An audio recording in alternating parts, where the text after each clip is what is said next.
Last week, we covered the Gospel of Mark, pretty much a little bit at the beginning and a little bit about the end, and kind of saw how Mark is one who is going to really press things forward, like push the action from one story right to the next. And I wanted to kind of share with you a couple of pretty famous stories right here, and also show you a neat thing that Mark does. This might be found in other Gospels as well, but definitely in Mark we see this several different times. But this is kind of, I guess you might call it a little bit of a sandwich effect. It's like one story that is interrupted in the middle. So you got the story at the top and the story at the bottom that's connected, but then you have another story that comes in right here in the middle. And we see that a couple of different times in Mark's gospel, and it's really a neat thing because these stories he weaves them together, interconnects them in some of the details. And both of these stories, kind of the driving message behind it that we should get is something about faith. So that actually kind of connects this story from Mark 5 and also the story from Mark 11. We see some parallels, and it's all focusing on our faith and the amount of faith that we need to have. So let's take a look at these together.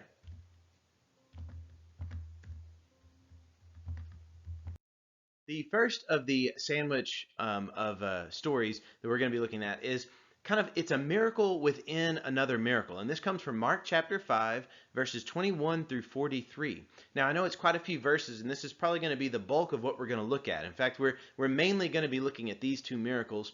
But then I also want us to kind of throw in that other story too, and sort of see how it's not just that Mark does this in one place. He does it in a couple of different places. This is where we see the beautiful nature of Scripture working together, in the sense that the Holy Spirit is guiding Mark, but also Mark has kind of some flexibility and some freedom in order to construct these stories in such a way that, yes, these events happen and they happen in this way, but he wrote about them in a certain way to even give us more meaning, that one of them kind of feeds off of the other. So in Mark chapter 5, we're going to see this is where we might even see the famous phrase about touching the hem of his garment. Now, specifically, that comes about this miracle of touching the hem of Jesus' garment, but it's used in other passages. It's used in other places in our maybe day-to-day lives or something like that. It's become kind of a phrase that has expanded beyond the original meaning, but this is the original story that it comes down to. So let's look at this miracle within a miracle. Mark chapter 5, beginning in verse 21 and going down through verse 24. When Jesus had again crossed over by boat to the other side of the lake, a large crowd gathered around him while he was by the lake. Then one of the synagogue leaders, named Jairus, came, and when he saw Jesus, he fell at his feet. He pleaded earnestly with him, "My little daughter is dying. Please come and put your hands on her so that she will be healed and live." So Jesus went with him. A large crowd followed and pressed around him. As I was reading it, I pronounced his name Jairus, but you might know it as Jairus. I don't know exactly why. It looks like it should be pronounced Jairus, but I've always heard it as Jairus. So if you call him Jairus, if you call him Jairus, I don't think that's too much of an issue. What really is his daughter is dying. She's really sick, and he wants Jesus to come and to heal her. Now, one of the neat things that I kind of also mentioned even last week is I happen to think that because this person is named, that might indicate that he became a Christian. I mean, it definitely indicates that, well, he would be well known and people could be able to kind of verify these details. But the fact that he is specifically named, I mean, he's not just, it would have been completely fine in this story to just say one of the synagogue leaders. But it doesn't just say that. In verse 22, it's one of the synagogue leaders named Jairus. So because of that specific details, he quite likely became a follower of Jesus. He definitely, even at this point, keep in mind, because he's a synagogue leader, he would not be necessarily a follower of Jesus. He would be kind of part of the Jewish community. It would, stand to reason. And here we see that even though he's part of this Jewish community, and he is even a leader of the synagogue there, because of those things, or I guess in contrast to those things, he comes to Jesus and he has faith in Jesus that Jesus can heal his daughter. So Jesus agrees and he's going. So now I said it's a miracle within a miracle. This is, we would maybe expect the next few verses to be talking about, okay, so Jesus went and healed her and everything was great. But that's not what the story tells us. the story has a miracle within this one. But we'll get back to this in a moment. Verses 25 through 34, let's see this in between miracle here. And notice the emphasis on faith. Mark 5, verses 25 through 34. And a woman was there who had been subject to bleeding for 12 years. She had suffered a great deal under the care of many doctors and had spent all she had, yet instead of getting better, she grew worse. When she heard about Jesus, she came up behind him in the crowd and touched his cloak, because she thought, if I just touched his clothes, I will be healed. Immediately her bleeding stopped, and she felt in her body that she was freed from her suffering. At once Jesus realized that power had gone out from him. So he turned around in the crowd and asked, who touched my clothes? You see the people crowding against you, his disciples answered, and yet you can ask, who touched me? But Jesus kept looking around to see who had done it. Then the woman, knowing what had happened to her, came and fell at his feet, and trembling with fear, told him the whole truth. He said to her, daughter, your faith has healed you. Go in peace and be freed from your suffering. So now we see a miracle. We see this one's not interrupted by anything. It's the other one that's going to be interrupted. But this one right here, this interruption, there's several parallels that he kind of combines these stories together. One of the things that we see right here that I just want us to sort of take notice of, in verse 25, we find out that she's been dealing with this issue for 12 years. Now, we don't know how long Jairus or Jairus' daughter has been dealing with the sickness, but it's going to be specifically mentioned here in just a few verses that she was 12 years old. So it's kind of neat that you have both of them are women. One of them here is a 12-year-old girl. This other woman has been suffering for 12 years. So, I mean, this is like a lengthy illness. This is one that people can't really help her, but she has faith. She thought in verse 28, if I just touch his clothes, I will be healed. I mean, this is a very interesting healing because it's direct, but at the same time it's indirect in the sense of she's getting really close to him, but it's not like, oh, well, if I could just, touch his head or his hands or his feet. It's not those things. It's if I can just touch his clothes, I will be healed.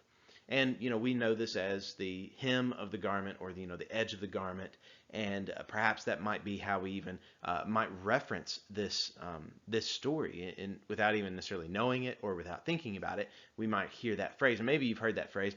Perhaps you haven't. But sometimes people will kind of reference it. Well, this is that story. It's a story of this woman who had such faith in Jesus that if she could just get close enough to touch not him, but his garments, she would be healed.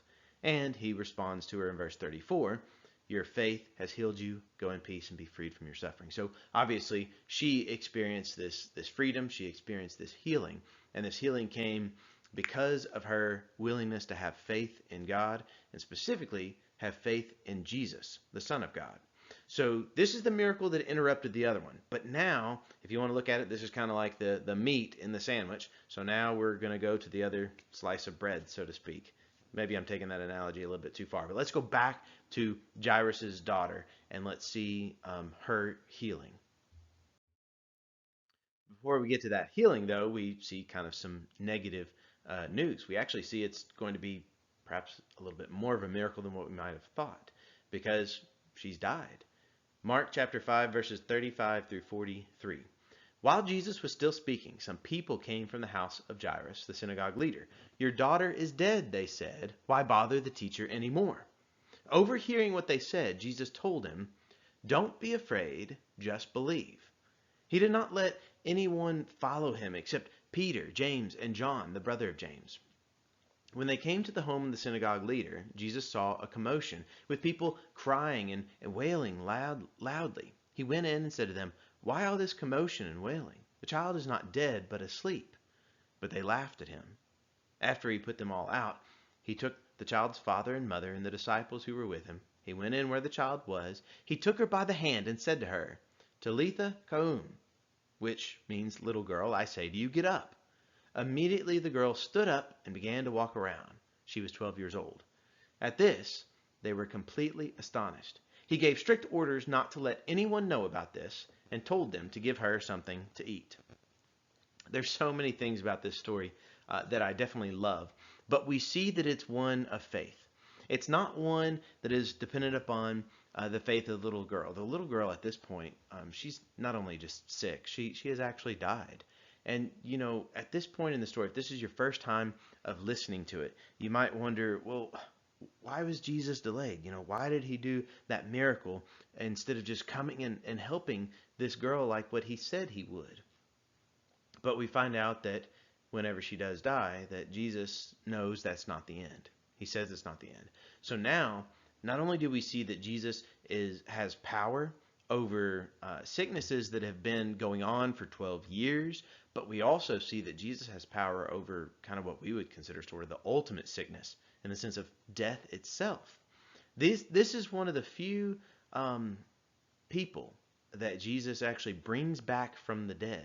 And there's several interesting things about the story that I can only kind of point to and sort of ask some questions about as to why they are the way that they are. But we could look at this and we can wonder, well, why did Jesus only heal a handful of people? Because obviously more people died during the time that he was ministering than just the ones that he raised up. But he raised up the ones that he did for specific purposes. He had a purpose behind what he did. He had a reason behind what he did. There's also another interesting thing in this story, because in verse 41, it specifically leaves this phrase untranslated.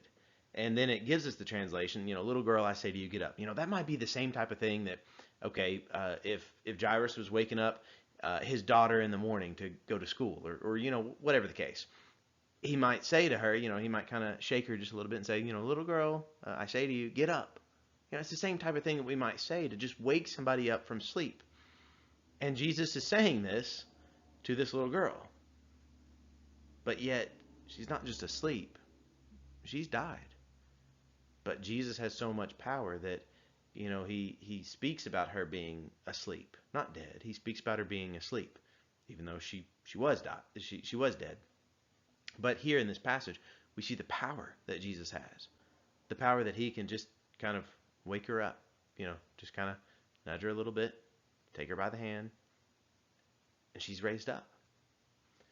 So, in this passage, we see this girl, she's 12 years old. Once again, we saw that 12 being compared there. We also see the focus on belief, the focus on faith.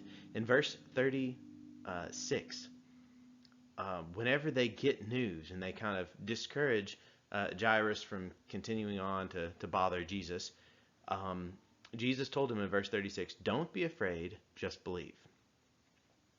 Now, I would not necessarily encourage that same type of response to people who are grieving. I mean, obviously this man is grieved because he just got news that his daughter died. That's not typically the best time to say to that person who's in the midst of this grief, don't be afraid, just believe. But when you're Jesus and whenever you know what's going to happen like this, it's okay. I mean, Jesus was going to do something extreme. We see these connections. We see that Jesus has such great power. We see this story and how Mark is connecting these two stories together to give us kind of a little bit more meaning with each story and a little bit more power to the point of we need to be people who have faith in Jesus. Jesus has all this power. Why would we possibly doubt him? Yet in our day-to-day lives, how oftentimes do we find ourselves doubting in some way or another? Sometimes more extreme than other ways, but we still find ways of doubting. But Jesus is all powerful. We don't need to be afraid. We need to have faith. We need to believe. The next sandwich story that we're going to see is also kind of similar to this, and we're going to look at this a lot quicker than what we did the other one. But it's these two parallels that go together. We're familiar with the cleansing of the temple, okay? Whenever Jesus goes in and he cleanses the temple. It kind of seems from the different Gospels, because of the way John writes about it early on in Jesus' ministry or at the beginning of Jesus' ministry, and the other Gospels write about it at the end of Jesus' ministry. They all kind of write about it in a little different way and kind of include different details, and it's kind of a neat thing. And so I guess in this case, I'm sort of also going back to something we looked at a couple weeks ago about why are there four Gospels. So this will get into a little bit of that. It will get into a little bit about Mark itself and just also kind of this sandwiching of stories and how one story will produce even more meaning to another whenever you combine these two and mesh them all together. So we know the story about the cleansing of the temple, and there's another story that takes place.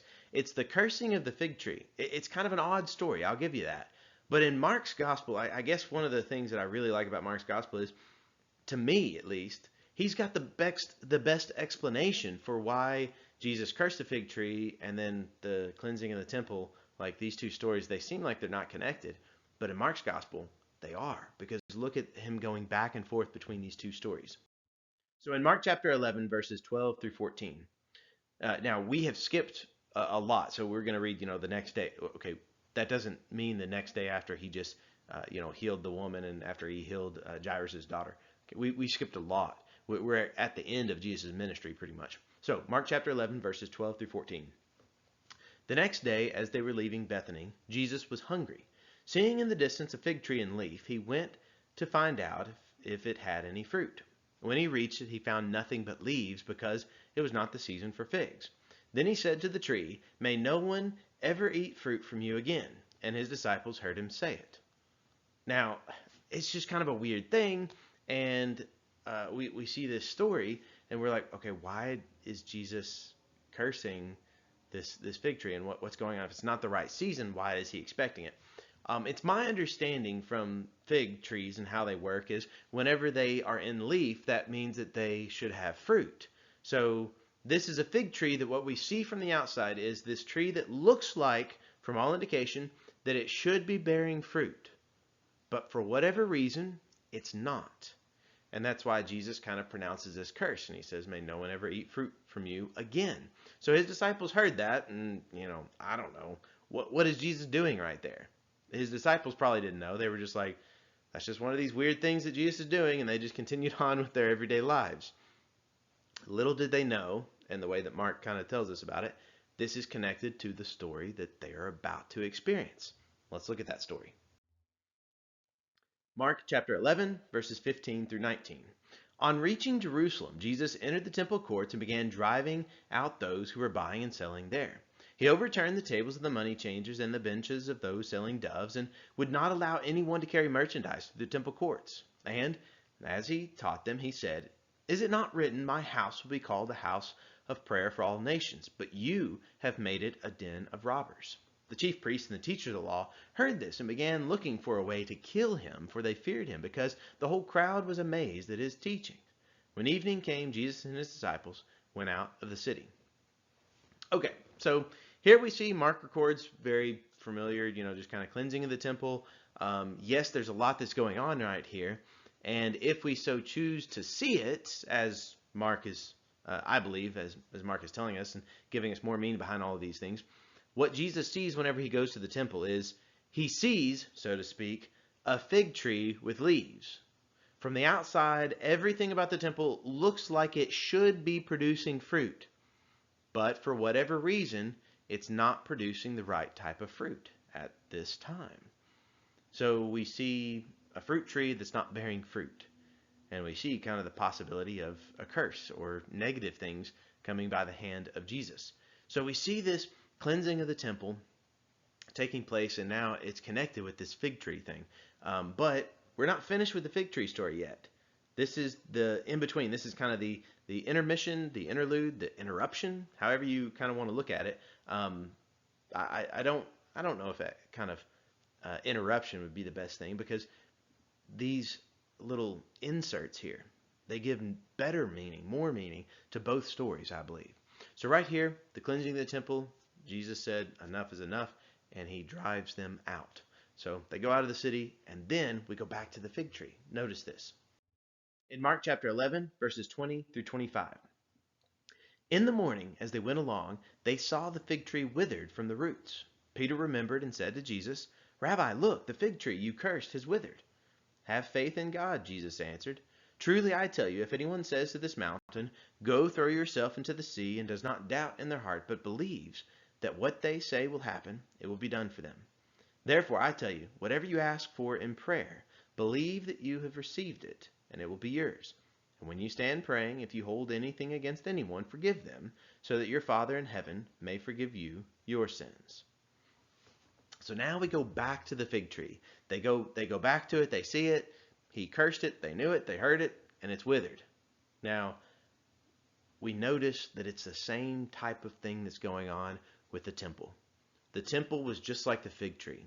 It had the leaves, it had everything in the right order. It had a whole priesthood that was functioning. It had people who were coming and offering sacrifices, and they were supposed to be offering prayer and everything. So it looked like everything was in order, but it wasn't. It wasn't producing fruit. That's why Jesus turned over the money changers, the tables of the money changers. And right here we see a fig tree. It has leaves. It should have fruit, but it has no fruit. And he cursed it. So we see these two stories kind of connecting with one another. And we find out that ultimately this sandwich of stories and the other one, the miracle within the miracle, both of these have at the heart of them faith and the need to have faith. And faith itself is one of these interesting things because it's one thing just to tell somebody to have faith in God. But here we see these illustrations that can kind of put some meat on the bone, so to speak, and give us something of substance to recognize what does it look like to have faith in God. And these stories with the temple and the fig tree and also the healings, all of these stories tell us about the power that Jesus has and also the need for us to put our faith and our trust in Jesus. Do we have this type of faith? Do you have this type of faith? And what are you willing to do to go along with that faith and to serve Jesus, to serve God with your whole life? That's a great question for each one of us to ask and for us to continue to consider where are we putting our faith? Are we putting our faith in God? Are we putting our faith in Jesus?